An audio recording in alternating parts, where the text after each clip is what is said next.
Et salut tout le monde, j'espère que vous allez bien. On se retrouve aujourd'hui pour une nouvelle vidéo où je vais vous parler de mon expérience quant à l'utilisation de ce Xiaomi 15 Ultra au cours des 4 derniers mois. Effectivement, c'est mon nouveau téléphone à la fois professionnel, à la fois personnel. C'est le téléphone avec lequel je passe des coups de fil, mais également celui avec lequel je tourne toutes mes vidéos. On va voir est-ce que ça vaut toujours le coup aujourd'hui si vous regardez la vidéo. Effectivement, si vous avez cliqué sur cette vidéo en pensant avoir les caractéristiques techniques, les fonctionnalités, pour ça, je vous conseille davantage d'aller voir la vidéo complète que j'avais dédiée à ce téléphone. Vous y trouverez toutes les informations que vous souhaitez. Nous, dans cette vidéo, on va plutôt voir derrière le discours marketing, derrière la joie des premiers jours. Est-ce que 4 mois après, je suis toujours satisfait de ce téléphone? Quels sont les vrais avantages qui se démarquent ou au contraire les désavantages? Bon, je vais commencer par les avantages, autant être positif dès le début. Déjà, le bloc photo. Évidemment, c'est pour ça que je l'avais acheté de toute façon. C'est pour ça qu'il a été vendu. Et effectivement, c'est bien vrai, ne serait-ce que le téléobjectif qui au quotidien déjà me permet d'avoir des clichés que je n'aurais jamais pu avoir avec un autre téléphone, mais aussi me permet d'impressionner beaucoup de gens autour de moi qui ne pensaient pas un téléphone capable de faire des photos aussi zoomées. Les résultats sont toujours impressionnants et j'ai beau l'avoir avec moi depuis plus de 4 mois maintenant, l'utiliser intensivement, presque, allez, on va dire une fois par jour, faire un test de distance sur des choses qui sont très lointaines, je suis toujours bluffé et j'arrive encore à m'impressionner alors que des tests, j'en ai fait des centaines. De la même manière, ce bloc photo, puisqu'on y est, je vais pouvoir vous en parler un peu plus en détail, il est vraiment parfait. Alors, peut-être des fois dans des conditions de basse luminosité, quand on filme notamment, il va y avoir un peu de mal, mais si on reste vraiment sur la photographie, tout est parfait, je n'ai aucun problème. Il fait absolument tout. Le téléobjectif bien sûr, mais également de l'ultra grand angle, du macro, du capteur principal normal. Bref, on a ici 4 objectifs qui remplissent toutes les missions que l'on peut demander à un smartphone et c'est vraiment agréable.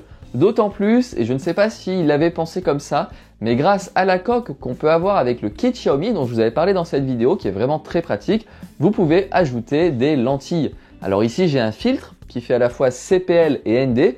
Je vous le présente également dans une autre vidéo qui s'adapte parfaitement à ce smartphone. Alors soit avec la coque qui vient en supplément, que je n'utilise pas toujours, je préfère avoir une coque un petit peu plus normale, mais effectivement lorsque j'en ai besoin, je la fixe, elle est vraiment bien pour faire des séances de photos ou de tournage intensives, c'est ce qu'il faut. Sinon, vous pouvez tout simplement utiliser un clip universel, et là où je voulais en venir, c'est que celui-ci s'adapte parfaitement à la taille du bloc photo qui fait 67 mm. D'ailleurs, tout comme notre filtre qui est juste là. Ça a été pensé pour et c'est vraiment très agréable au quotidien. Franchement, là-dessus, Xiaomi m'impressionne. On a ici un téléphone qui est entièrement pensé pour la photo, la vidéo et c'est vraiment agréable. Ensuite, au niveau des vrais points avantageux de ce téléphone, eh bien également nous avons la puissance. Je n'ai jamais été déçu. Dans cette puissance, je vais également amalgamer la mémoire de stockage. Ici, on le savait, on était sur un protocole de stockage extrêmement rapide. Et pour moi, comme je vous l'ai dit, qui filme beaucoup, qui a besoin de faire des très gros transferts de lourds fichiers à l'intérieur même du smartphone entre différents dossiers, eh bien les transferts se font à une vitesse exceptionnelle. Quand je compare ça à mes anciens smartphones, on voit vraiment qu'on a un bon technologique. Alors bien sûr, ce n'est pas le seul à le faire, mais c'est le cas, donc c'est franchement agréable. Un autre avantage évident du smartphone, ça va être au niveau de la qualité de l'écran. On est vraiment sur quelque chose qui, au quotidien, me ravit. J'adore regarder du contenu vidéo sur cet écran ou alors faire de la retouche photo. C'est une très belle dalle qu'on peut faire d'ailleurs monter en 1440 pixels jusqu'à 120 fps. Bref, quoi demander de mieux? Je ne sais pas. On est vraiment sur quelque chose ici qui vous ravira. Et si en plus vous voulez regarder du contenu sur Netflix, sur YouTube, quoi que ce soit, c'est vraiment ce qu'il faut pour avoir une belle qualité. Et au niveau du dernier avantage évident, je vais vous citer la batterie. Et ce qui est d'autant plus étonnant d'ailleurs qu'on vient de le voir, ce smartphone consomme beaucoup, il est très puissant, il a une capacité photographique exceptionnelle, un grand écran qui lui aussi est assez consommateur. Pourtant, avec ce téléphone, je tiens largement la journée. Je peux aller, si j'ai un usage assez modéré, jusqu'à 1 journée et demie et 2 jours si vraiment je ne l'utilise pas dans ce que je fais pour YouTube. Mais sinon, il a vraiment une bonne capacité de stockage qui ne va pas me lâcher en cours de route. Pour les tournages, c'est vraiment agréable.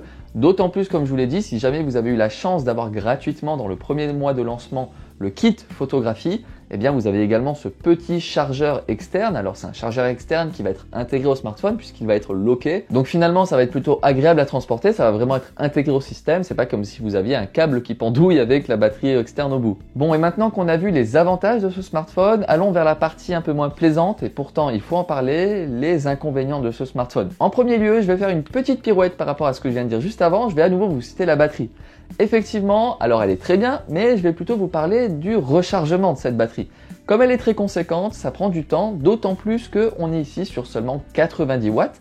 Là où avant Xiaomi nous avait habitués à aller jusqu'à du 120 watts au niveau de la vitesse de rechargement, effectivement augmenter la taille de la batterie tout en réduisant la vitesse, ça fait qu'on ne retrouve pas les mêmes vitesses de rechargement que ce que j'avais pu voir auparavant comme sur le Xiaomi 12 Pro.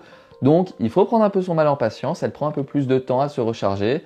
En même temps, on va pouvoir se rassurer en se disant que la recharge un peu plus lente va faire perdurer la durée de vie de la batterie, donc on prend un peu sur soi. Autre désavantage de ce smartphone, ça va être au niveau du gabarit. Alors, il est lourd, il est grand, il prend beaucoup de place, il est assez épais. Ce n'est clairement pas un téléphone qui va rentrer dans toutes les poches, ce n'est pas du tout un téléphone que vous allez pouvoir oublier dans votre poche, vous le sentez en permanence. En même temps, vu tout ce qu'il embarque, c'est un petit peu obligatoire qu'il soit à ce point imposant. Mais c'est vrai que c'est une petite brique qu'on ne va pas pouvoir oublier. Et je vous dirais qu'il faut d'autant plus faire attention, vu qu'il est lourd et encombrant, à ne pas le faire tomber. Je pense notamment à la petite bosse du bloc photo qui peut très facilement faire chavirer le téléphone de l'autre côté de votre main ou même sur une table, vous voyez. C'est un peu encombrant, on sait qu'on ne pourra jamais le poser droit, il va tout le temps être un petit peu bancal. Bon, c'est comme ça. Et voilà, ce sera tout pour les bons points, mauvais points. Maintenant, je vais vous donner un avis global sur ce téléphone. Est-ce que oui, vous devez l'acheter ou non? Aujourd'hui, le prix a bien baissé, on le retrouve régulièrement en dessous de la barre des 1500 €, alors que je le rappelle, à sa date de sortie, il était proposé à 1700 €. Bon, avec diverses offres de lancement, des codes de réduction, des offres de reprise vraiment avantageuses. N'empêche qu'il était vendu à 1700 €, aujourd'hui on le retrouve sous les 1500 €, sûrement beaucoup moins d'occasions, j'avoue que je n'ai pas trop regardé à ce niveau-là, mais on est sur un smartphone qui encore aujourd'hui est toujours très haut de gamme, au top de ce qui se fait, à la fois au niveau des caractéristiques, mais également du prix. Bon, très clairement, si vous avez un usage du smartphone qui est minime, que vous l'utilisez pour passer des appels, regarder des vidéos, aller sur les réseaux sociaux, bref, ce que j'ai envie de dire, un usage de 80% de la population, non, ce n'est pas le smartphone que vous devez avoir, on sera clair là-dessus. Il est beaucoup trop puissant, beaucoup trop fort, les photos sont beaucoup trop belles. Alors non pas que ça ne sert à rien de prendre des belles photos, mais pour un tarif de 1500 €, ce n'est pas la peine. Voilà. Par contre, maintenant, si vous voulez avoir un smartphone en tant que vrai compagnon de création audiovisuelle, très clairement, et c'est mon cas, je ne peux que vous le conseiller, on est ici sur quelque chose qui vous satisfera dans la très grande majorité de vos usages, à la fois que ce soit en photographie, notamment avec l'excellent téléobjectif, entre autres, mais également en vidéo grâce à toutes ces fonctionnalités. Personnellement, sa fonction de 4K 60 fps est vraiment parfaite, je l'utilise abondamment. Et le téléobjectif également qui filme en 4K 60 fps, un beau téléobjectif qui me permet d'avoir des plans un peu créatifs que je n'avais pas auparavant dans mes vidéos, surtout mes vlogs, et donc j'en suis très satisfait. Également, si vous faites du montage vidéo sur smartphone, je pense notamment à CapCut, entre autres, ou alors Power Director, ou tous les autres, eh bien vous êtes ici sur une bête de guerre qui va vous assurer toute la puissance nécessaire pour faire ces montages. Et enfin, si vous voulez un smartphone qui va vous durer dans le temps, à la fois que ce soit au niveau de la mise à jour logicielle, puisqu'on est ici sur l'ultra haut de gamme de Xiaomi, qui est vraiment chéri aux petits oignons, mais également au niveau des composants qui sont ici du mieux de ce qui se fait en 2025, eh bien vous êtes ici sur le smartphone qu'il vous faut absolument. Alors qu'il vous faut absolument, c'est vite dit, parce que si vous n'aimez pas du tout l'écosystème Xiaomi, je ne vais pas pouvoir vous obliger à l'avoir, ça c'est sûr et certain. Si en revanche vous êtes déjà plutôt familiarisé avec la marque ou qu'au contraire vous avez plutôt un esprit libre et que vous n'avez pas peur de vous essayer à d'autres smartphones, eh bien on est ici sur un modèle qui va entièrement vous satisfaire. Mais encore une fois, et vous l'aurez compris, c'est vraiment le ciment de cette vidéo, pour ça il faudra sortir une coquette somme d'argent.